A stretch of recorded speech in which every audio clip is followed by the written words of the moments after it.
When you're in the process of an architectural investigation, of course, the primary text is the building itself. It presents an undisputable set of facts, but the whos and the whys and the wheres and whens are questions that are not necessarily easily answered just by looking at the building fabric.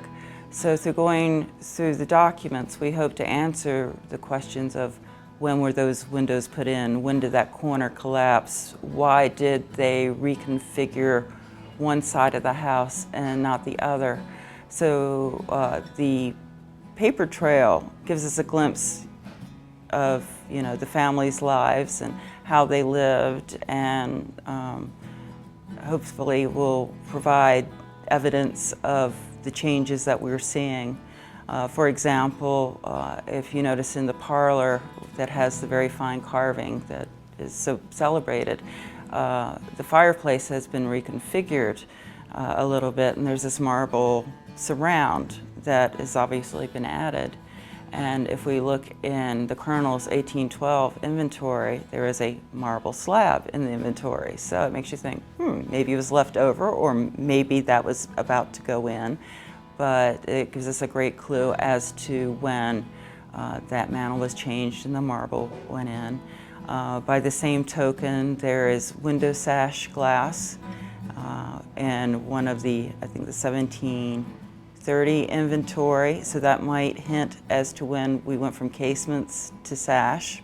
It's one theory. It might have just been for sale because they were merchants, but it's a tantalizing glimpse of when something might have happened there. And often changes in ownership or marriage or things like that are great occasions to redo the house. So they're episodes that often coincide with remodeling a house. But we're also looking at the financial hardships of the Colonel's son, and the fact that he had no children and he moved there late. That might be a time that not much was going on. The best source of information for the late 18th century landscape is the 1798 tax, and that gives a building by building description with dimensions, and it tells us the dimensions of the house, how many windows it had, what the windows measured, about the kitchen, the overseer's shop, the blacksmith shop. And some, but not all of those dimensions are lining up with what we have and what the archaeologists are finding. So we're trying to peel back the onion and figure out what corresponds to what time period.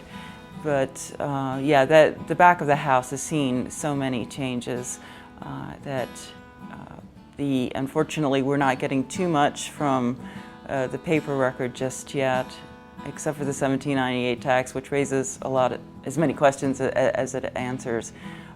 But we can assume that we've got that glimpse of what Cloverfields looked like in 1798, and that those footprints that we're finding that don't correspond are either before or after.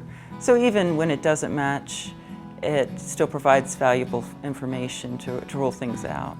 Now I'm so fortunate to be working on this incredible project. It's a dream come true,